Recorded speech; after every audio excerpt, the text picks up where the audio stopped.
So sabi niya, yes, true, nakakaputi talaga yan.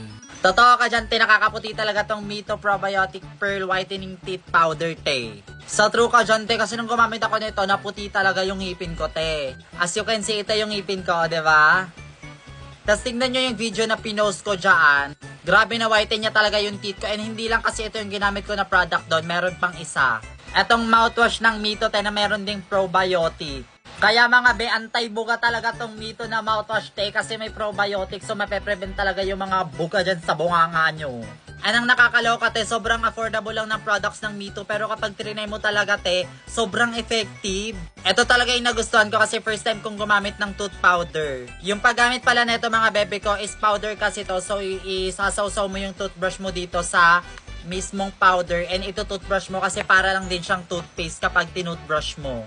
Kaya sa mga gustong mag-try mga te, i-check nyo lang yung yellow basket and i-check out nyo na yan para